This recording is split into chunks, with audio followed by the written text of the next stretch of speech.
what is the role that you actually played in the arrest of PRRD and his transport to The Hague? Anong papel po ninyo doon? Kasi lumalabas yung pangalan ninyo sa resibo at yung pag-turnover. Opo. Staff, ipakita lamang. Ito, yung transfer of custody, surrender and transfer. Andyan po. At kayo po ang nakapirma. At alam ito ni Secretary Senator Cayetano. Bakit kayo ang nakapirma? Opo. Ano po yung papel ninyo? Ganito po yan. Ma'am, I was there to oversee the smooth arrest of the former president.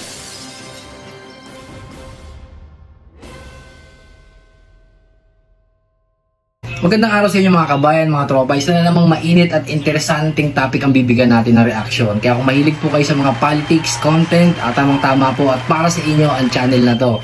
Ako nga pala si Kuya Frank at sana po suportahan niyo po yung munting channel na to. Sa pamamagitan po ng pag-like at pag-subscribe. Huwag niyo na rin po sanang kalimutang i-hit yung notification bell para pag may bago tayong upload, hindi niyo na kailangan pang hagilapin yung channel na to kung saan na po itong magpa-pop up sa cellphone ninyo. Sabay-sabay po natin panoorin to. Bakit kayo ang nakapirma? Opo. Ano po yung papel ninyo? Ganito po yan. Ma'am, I was there to oversee the smooth arrest of the former president. Now, So, nandun kayo sa Villamor? po, makikita niyo naman po dun sa mga videos na lumabas. Hindi ko po maalala kasi hindi ko kilala yung mga tao. Opo. Ngayon, doon naman ho Madam sa... Chair, excuse me, Madam Chair. Since we naging function ng special envoy, yung pag-oversee ng operations, ng pag-aresto. Kasi, I'm sure, special envoy ka, trabaho mo is outside. Envoy ka doon para mag-represent. Pero when Hindi it po, comes to operational matters, kailan naging Hindi po, trabaho mo yung pag-oversee ng operations? hindi po ako nag-oversee ng operations. Yun lang kung sitwasyon dahil ang PCTC ay ang aming Secretariat and Operational Arm. Not even the PCTC, I suppose. Because PCTC is, sila lang nagkukontrol ng NCB. Yes, Diba? opo. O sila nagkukontrol ng secretariat. Opo. Pero Sila po yung secretariat namin. Pagdating sa Interpol, halimbawa, ganito, meron tayong General Assembly ng Interpol. Sino nag-head of delegation? PCTC. PCTC? PCTC. Ikaw, General Marbil, hindi ka pa ba nag-attend ng national, yung General Assembly ng Interpol? Sir, umattend po last year po. Last year. Opo. So, sinong head of delegation? Ang nandun po si General Alcantara po ang kasama po namin. Because when I was the Chief PNP, lahat ng ang head of delegation, yung Chief PNP. Tapos, head of delegation ng ibang bansa, yung uniform talaga na police agency ng kanilang lugar. Kaya yun yung alam ko Kasi yung PCTC naman is NCB lang ito. Sila yung NCB. Pero when you say police agency, PNP talaga ang head niya, di ba? At nagkakaroon ng General Assembly, kayo ang nandun, di ba? Actually, sir, dun sa ibang country, sir, ang police lang, ang isa lang po ang law enforcement nila. So, ang usually the head is the chief ng national police nila. But in our country, we have so many law enforcement agencies coming from the NBI, the Philippine National Police, of course, ang kasama po namin immigration. Kasi makita mo, di ba? Pag Interpol General Assembly, hawak kamayan lahat ng mga chief ng puro uniformado yan puro mga chief ng police agency nila, di ba? Kaya nakakagulat sa dinami-dami ng police agency na sinabihan ni General Alcantara sa NBI, si Chief PNP, sabi rin ni General Torre, bakit biglang civilian at hindi kasali sa law enforcement ang nag-oversee? Ano po ba ang ibig sabihin ng oversee? PCTC is our partner, our secretariat. I was there to oversee lang the PCTC. Which is the Interpol NCB Manila. Madam Chair. Teka muna, nalilito ako, di ba, nandun ka? Bakit alam mo nang itatangay sa ibang bansa? Hindi po. Anong ginagawa mo doon? Na-serve na, nabigay na yung kopya sa lahat. Anong ginagawa mo doon? Anong inabangan mo? I was there to assist the executive director, ma'am. Was the executive director in Villamor? Naroon po ako. I was in the plane and I was in the 250 in Villamor. Even without a red notice, nandun na kayo, nag-aabang na. I had a red diffusion po. Yes, but the diffusion we have already said ad infinitum. that this is not an arrest warrant, di ba? Yes, Paliwanag na yun. tama Ikaw po yun, nagpaliwanag tama eh. O di, We had the red diffusion. I had to carry it. request for information lang, di ba? Hindi po. Ang red diffusion po is a request, is an international request for international cooperation or an alert. Ang red notice po ay ganon. Ang diffusion po ay ganon din. Pareho lang po. Eh, ganun nga. Kaya nga, ang Yung diffusion po is resorted to if there is urgency, importance, element of time, kaya po nagiging diffusion. hindi, ang liwanag naman, action to be taken. Locate lang eh. Locate lang. And possibly arrest with a view to extradition. So, mahaba pang proseso. Ma'am, can I clarify? Yes, yes, si Senator. Pa-clarify lang, factual lang, Ambassador Lacanau. So, you were there to oversee. When you say there, you were in Villamor. The airport. Okay. The airport. Then, did you accompany them on the plane? Yes. Yes. And then, did you stay in the Netherlands? Yes, I stayed there for 2 days. Okay, and hindi mo alam na dadalhin siya doon? Hindi po, can I make a clarification? That time, Pwede ko lang itanong, isang hirit lang.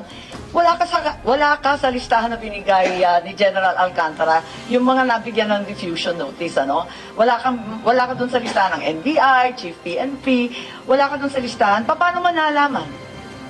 I was informed informally by Executive Director Alcantara. Informally. Apo. So you were also there informally.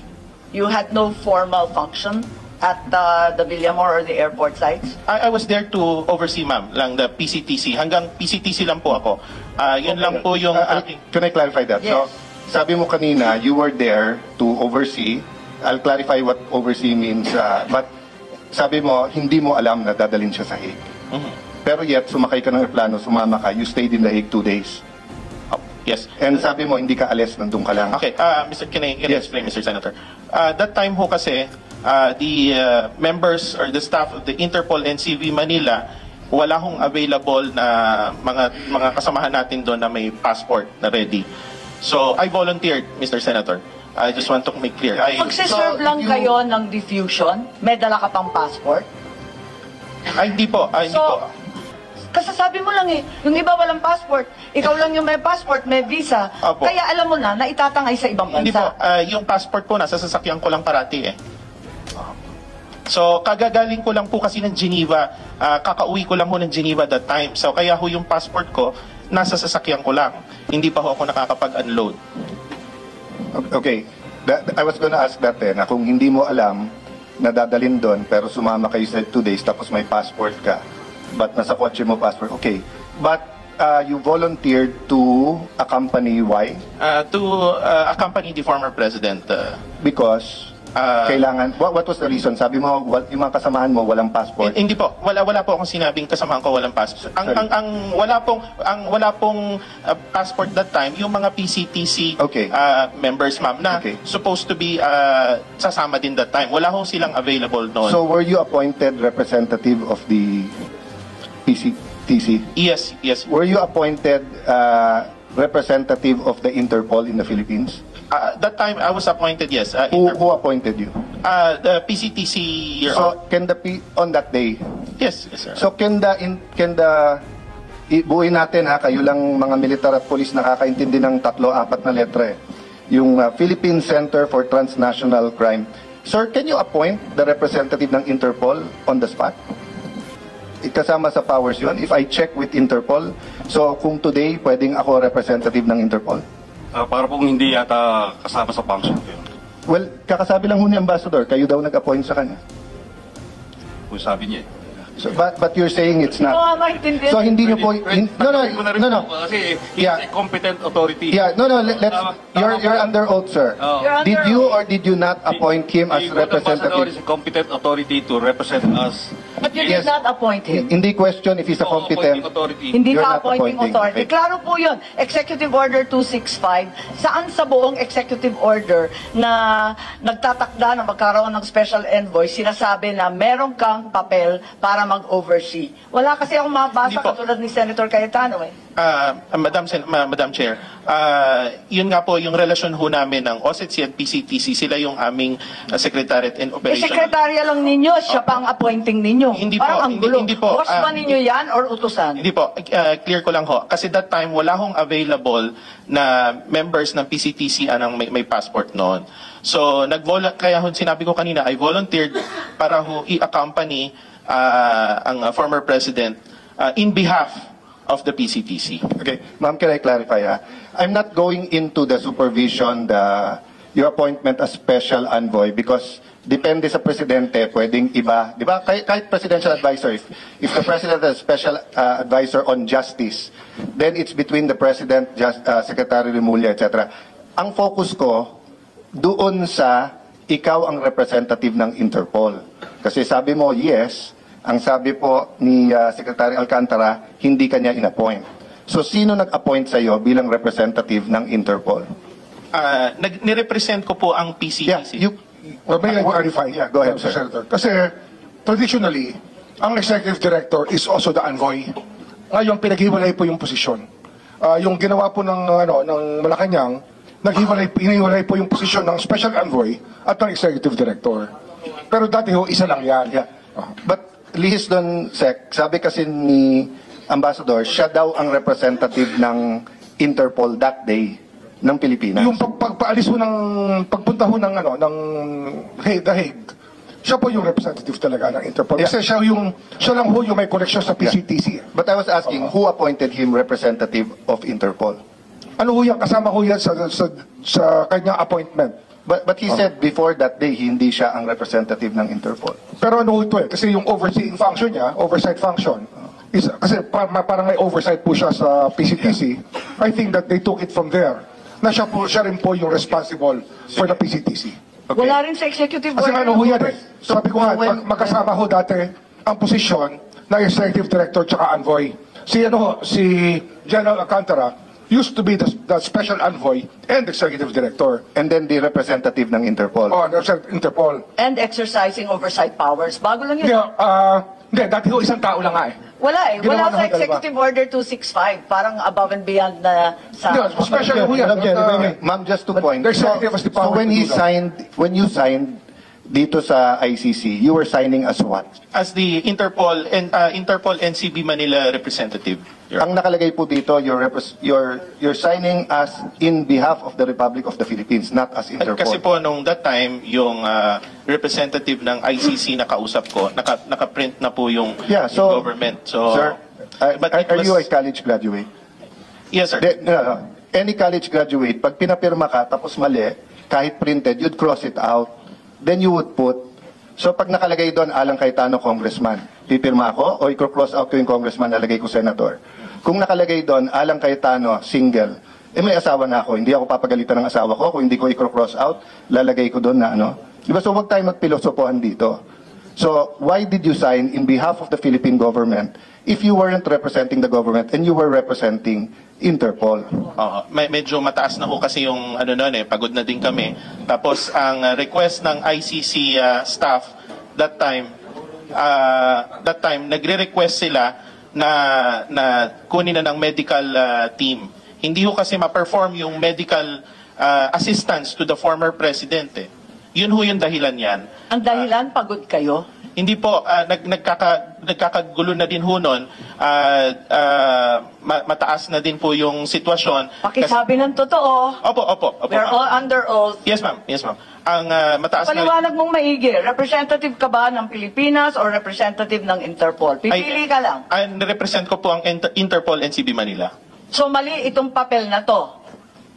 Sabihin mo sa akin. Yun hong... Kasi nag-iiba eh. Isa sinungaling, isa totoo. Yun ang clear ho sa ICC. Pwede ko linawin lang. Hayaan natin na ipaliwanag. Alam naman niya eh.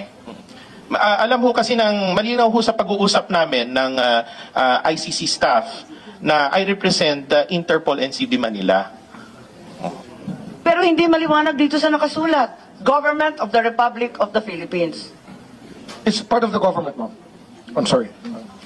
Hindi, Interpol eh. Sabi niya, nandun siya bilang Interpol eh. Ma'am, Madam Chair, yung Interpol po kasi, the Interpol NCB Manila, it's under the Philippine government. Sorry, Mama.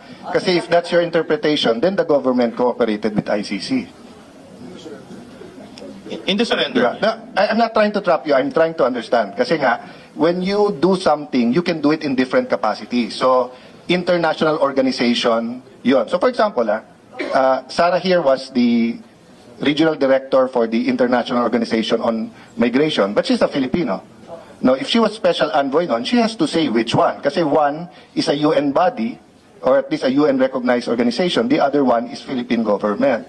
So, di ba, hindi pwedeng you're signing. Ang problema kasi yung sabi mo, malinaw sa ICC at malinaw sa akin, Interpol. Pero ang pirma mo, in behalf of the government. Kasi ang masusunod yung dokumentong pinirma mo, hindi yung intention nyo eh. Di ba? So kung ang sabi natin, listo, naintindihan mo, naintindihan ko, pinirmahan natin sale. O pagdating sa korte, anong unang impression mo? It's a sale. Opo. Because yun ang pinirmahan nyo.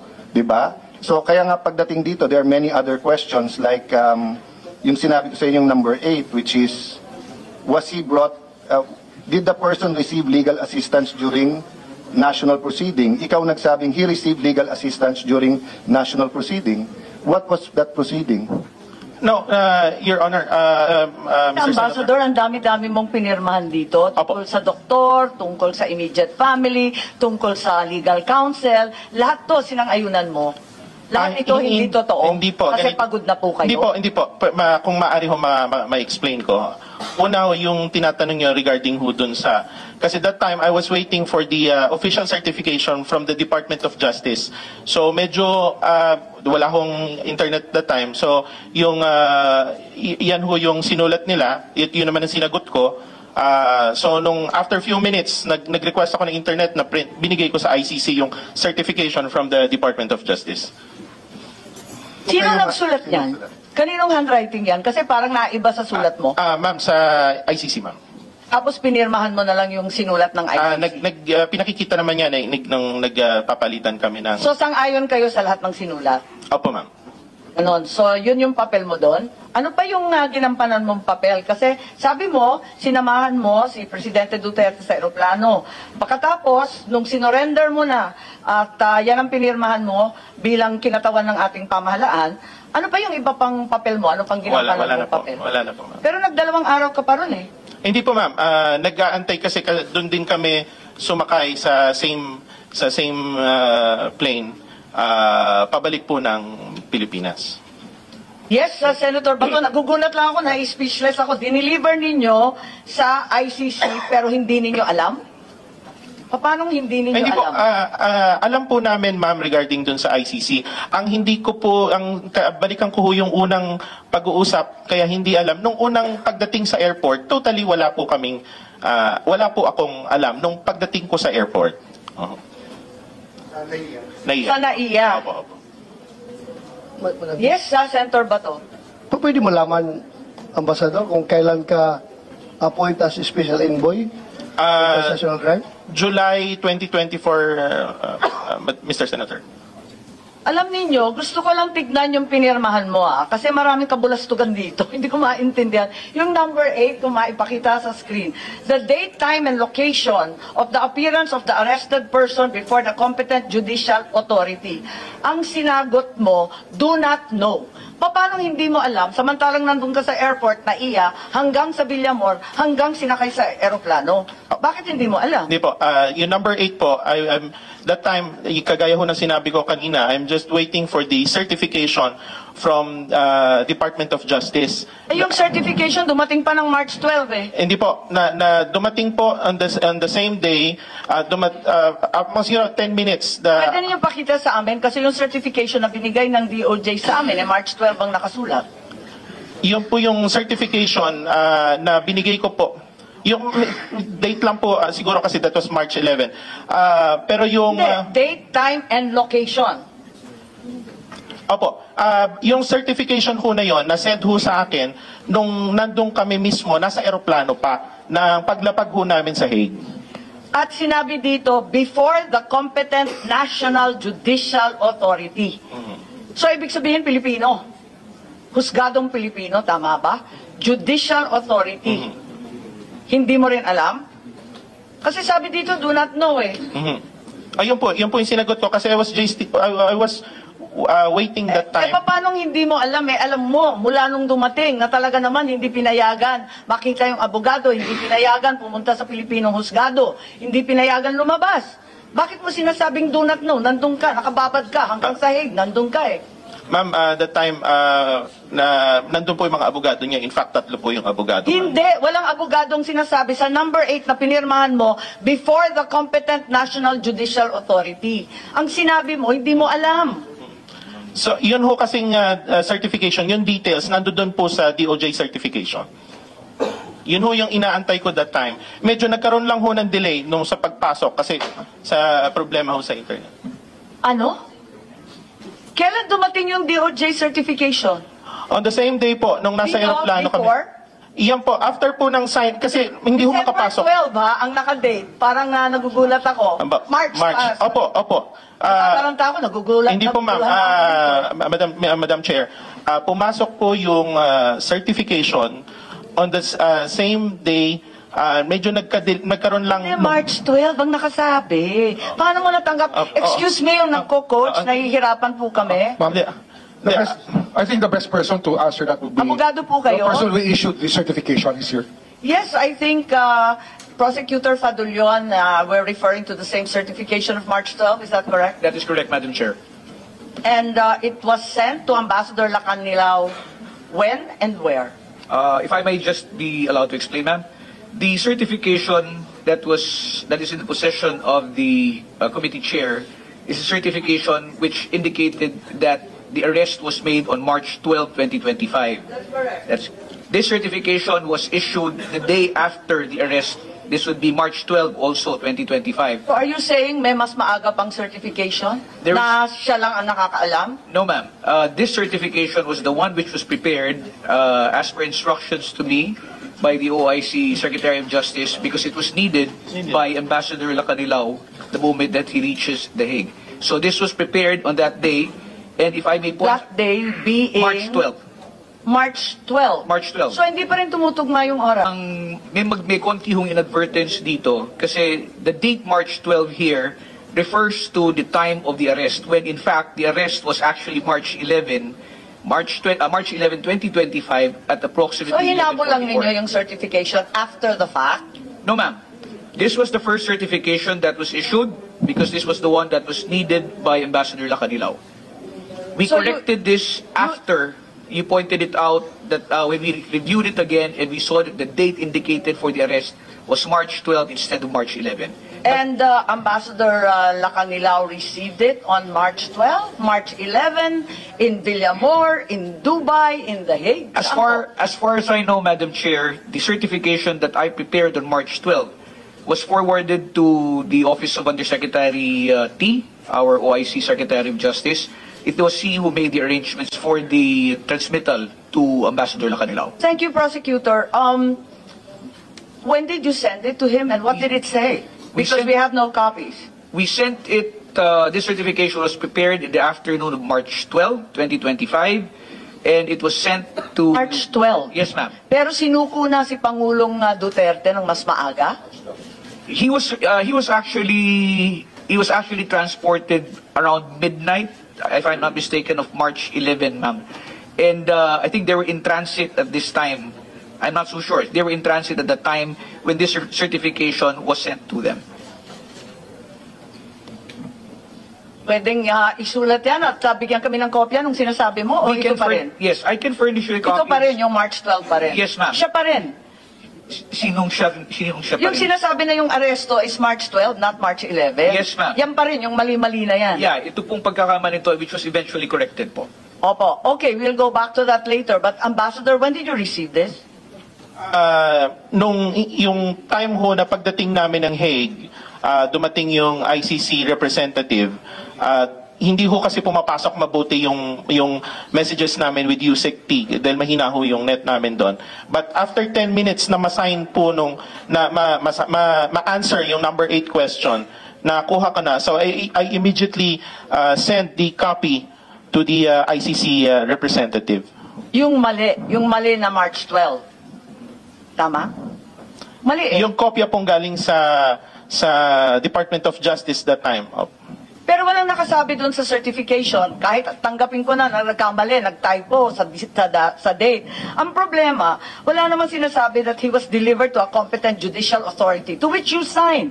Sabi mo, talagang na-deliver to a national competent judicial authority.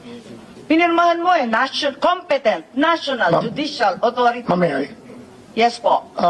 Kasi kagaya ho na sinabi ni Justice Ascuna kanina, Oo. sa sistema kasi ng ICC, ang prosecution po ay kasama sa korte. It's part of the court. Kaya yun po yung lumalabas. Kasi nga, like the Prosecutor General is competent judicial authority in the understanding of the ICC. Secretary Remulla, it's very, very clear. Competent national judicial authority. There's nothing mysterious or equivocal about the sentence. Yun nga ho yun eh. National po. Yun yung National, equivalent ibig sabihin kasi. Pilipino Yung po. equivalency po. Ang sinabi siguro ng ICC sa kanya, prosecutor. Prosecutor certification. I don't really know their conversation. But yun lumalabas. Kasi nga, hindi naman tatanggapin ng ICC yan kung hindi na-issue ng prosecutor yan eh. Kasi under their system, ang prosecutor is part of the court. Parang nakakatuwa naman yung sagot na yan. Pero sige na lang. Ambassador Lacanilao, number 10, did the arrested person receive legal assistance during national proceedings? Pinirmahan rin ninyo yan. He received legal assistance during national proceedings. Anong national proceedings ang tinutukoy ninyo? Hindi nga dinala sa husgado. Doon lang kayo sa airport, sabi ninyo. Ma'am, kaya ko yung sagot ko dyan ay I do not know. Kaya Hindi, walang do not know sa number 10. Sa number 10, sinabi mo, yes, he received legal assistance during national proceedings. Okay, legal assistance Baka naman kabulastugan lang hindi, ma'am. ito. Legal assistance kasi po that time ang pagkakaintindi ko kasi nandoon yung tatlong lawyers niya. Sinong tatlo? Former ES Mijaldea, his wife, and Attorney Delgra. Madam Chair, Legal assistance during national proceeding. May national proceedings ba doon sa Villamor? Na sinasakop yung tatlong abogadong sinasabi mo? Legal assistance and serving of No. warrant. Did the arrested person receive legal assistance? Basahin po ninyo, nandyan. During national proceedings. He received legal assistance during national proceedings. Ang sabi po ninyo. Service of warrant, ma'am. National proceedings. Yes, ma'am. Yan ang Service of warrant, pagkaintindi mo. Yes, Senator Bato, please. ibig mong sabihin, you want to impress upon us that yung service of warrant is a national proceedings? Yan yung gusto mong... Ma'am, that's an extradition form kasi. Sir, Yes, it's sir. an extradition form. Ang lumalabas po kasi rito, case of first impression din po sa ICC na may nag-surrender po sa kanilang tao. Hindi pa ho nangyayari ito eh. I think it's something that even the ICC Yes, tama ka. Pero know how to react to it. Balikan ko lang yung nakasulat. Natanggal, nawala. Ibalik mo nga. Ibalik mo. Very clear man ito, Ambassador. Did the arrested person receive legal assistance during national proceeding? Ang sagot mo, he received legal assistance during national proceedings. So, ibig mo sabihin, yung national proceedings na sasabi mo dito, yung pag-serve ng warrant. Serve ng warrant and also legal assistance kasi kasama ho niya yung tatlong abogado niya. Ay, ganon. Pati yung National- competent national judicial authority, si General Torre na lang yon. Wala ho kasing Sino form ba yun? And then, liwanag competent national judicial authority. Sino naman yon? Wala naman doon, kundi police. Madam Chair, may I? Yes, Ano ho kasi, yung lumalabas ho kasi rito, talagang even the ICC, the form that they use is for extradition purposes. Makikita po naman judicial authority, kasi yun ho talaga experience nating lahat. This is the first time na may nag-surrender po sa kanila. Then they don't even know our domestic law. Kaya po, this is a way to bash things up. Kaya nga nung nag-require ng certification, umubra po yung certification ng Department of Justice, ng Prosecutor General, kasi yun po yung understanding nila ng situation. Pero this is an extradition form, kaya ang mga tanong po dyan is for extradition, not for surrender.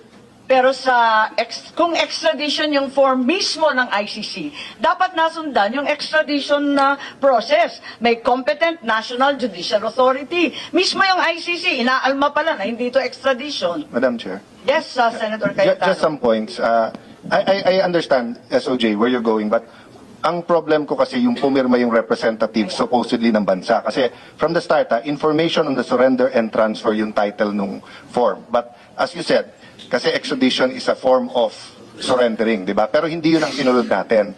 So ang understanding ko kasi, very strict din yung ICC sa human rights. Kasi precisely nga, it's a court that based everything on human rights. So they want to make sure with the form that we followed human rights. Okay. So dun sa number 10, personally, I'm not committing the committee. Personally, I can understand that the service of the warrant is part of the national proceeding.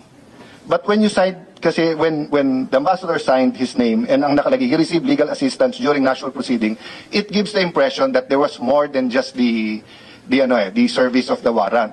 If you relate that with number 8, kasi sa number 8, competent national judicial authority. So for example, kung sa kanila kasama ng judiciary yung fiscal, sa atin ang competent na judiciary is just the judiciary.